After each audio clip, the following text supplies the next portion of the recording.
Exam में question बहुत ज़्यादा आता है मुगल कालीन साहित्य के बारे में। आपको कुछ पुस्तकें दे दी जाती हैं और पूछा जाता है कि इसके लेखक कौन थे। तो आज हम उसी को बहुत इंटरेस्टिंग फैक्ट्स के साथ समझेंगे। तो सबसे पहले हम जानते हैं आपका अकबरनामा। हमें ये तो पता है कि अकबरनामा अबुल फजल ने लिखा है। और एक टर्म आता है Aaine Akbari. We all know that कि आईने अकबरी भी आपका अबुल फजल ने ही लिखा है। बट इसमें डिफरेंस क्या है वर्ड। तो जो आपका अकबरनामा है वो आपका 3 पोर्शन में डिवाइड है। तो पहले स्टार्टिंग की जो 2 पोर्शन है वो आपके अकबर के समय की ऐतिहासिक घटनाओं को बताते हैं।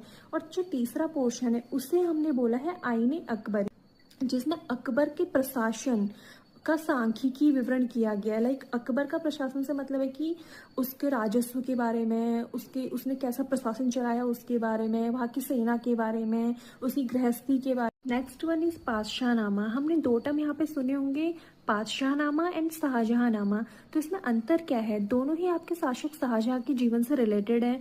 बस इसमें अंतर इतना है कि जो पातशाहनामा है इससे बादशाहनामा यानी कि सम्राटों की पुस्तक के नाम से भी जाना जाता है। इसमें सचित्र वर्णन है, यानी कि इसमें केवल लिखित चीजें नहीं है, अभी तो चित्र के साथ चीजों का वर्णन किया गया है। जबकि जो शाहजहांनामा है उसमें केवल और केवल आपका लिखित आपको उल्लेख मिलेगा, यानी कि आपको बिना चित्र वाला ये ग्रंथ है। और आपका जो पातशाहनामा है वो अमीन काजविनी ने लिखा है, जबकि आपका जो शाहजहांनामा है वो इनायत खां द्वारा लिखा गया है।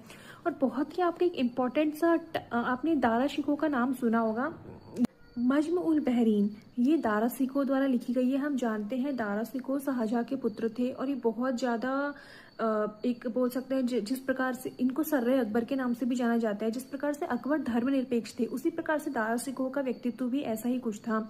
इन्होंने इस पुस्तक में जिसे हिंदी में हम समुद्र मिलन समुद्र संगम नाम से भी जानते हैं, इसमें इन्होंने वेदांत और इस्लाम में समानता एकता को खोजने का कार्य किया है।